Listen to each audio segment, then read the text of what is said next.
Daniel Barenboim, welcome to Al Jazeera. You have a heady mix of Israelis, Palestinians, people from other Arabic countries. They play together night after night, they stay in the same hotels, they presumably socialise, they eat together. They can't only talk about music, and presumably political discussions do come up. I mean, how heated do those discussions get? It's about awakening the curiosity about the others and trying to see the logic behind the opinions of the other without agreeing with it. You will never get Israelis and Palestinians to agree on one or the other narrative. So what we are aiming at is not that they agree on that, but that they see, yes, from your point of view and from all the way this has happened, we see the logic behind that. Can we make amends? This is all that we expect. Do any of them actually change their mindset? Have you seen that happen? Or is it just about the understanding? I think some have changed their mind. You know, they come the first time also with such total ignorance that they look at the other as a monster. No question about that. And but when they have played a Beethoven symphony together, they spent days, weeks trying to play the same notes with the same expression. It doesn't solve the political problem, and it doesn't solve anything, but I think it influences the way they see the other.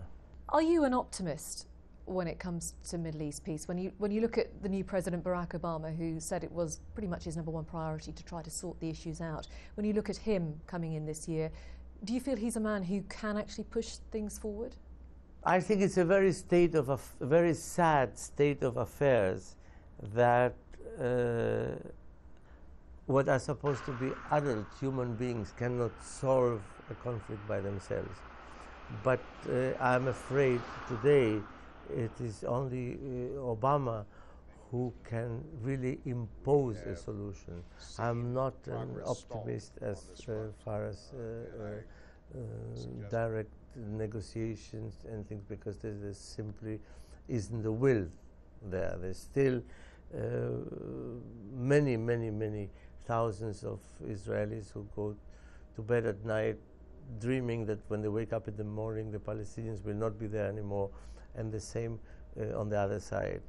Everybody knows what the solution is for today, because it's all the same.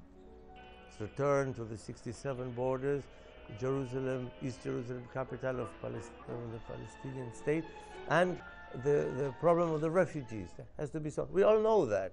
So why aren't we getting there?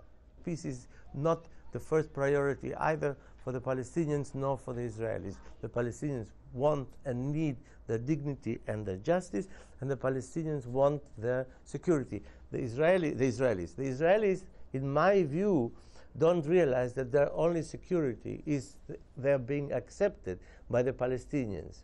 You've taken the orchestra at once to the West Bank, to Ramallah. Do you think you'll be able to go back there again? Would you also like to go to Gaza, for example? I think we will definitely go to the West Bank again. I don't know when.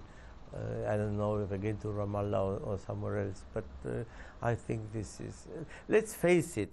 The real dimension of our project will only be achieved when we are able to play in all the countries that are represented in the orchestra.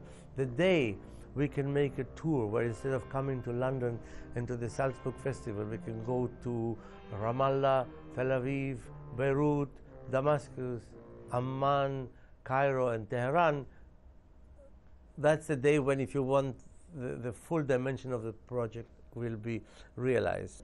I don't think it would be possible for me to go to Gaza today with the West-Eastern Divan. It would simply not, it would not work for anybody. But we are thinking at the moment about the possibility of going to Gaza in order to express human solidarity with the human problem in Gaza with European musicians. One final question I wanted to ask you. You've obviously lived in Germany for many years now. Would you ever consider going back and living in Israel? not the way it is now. Not the way it is now. The occupation has to cease, and the settlements have to go so that we can become human beings again. The Israeli-Palestinian conflict is not a conflict like all the other conflicts, like the hundreds of thousands of conflicts that we've seen through history between two nations, which are conflicts about water, about borders, about petrol, about gas, whatever the case may be. That is the conflict between Israel and Syria. The conflict between Israel and the Palestinians is a conflict between two peoples who are deeply convinced they have the right to live on the same piece of land. Yes, politically, West Jerusalem is the capital of Israel and should remain as such. Yes, East Jerusalem must be the capital of the future Palestinian state. But Jerusalem as such, culturally, religiously, intellectually and emotionally, belongs to the world. Daniel Barenboim, thank you very much indeed for talking to Al Jazeera.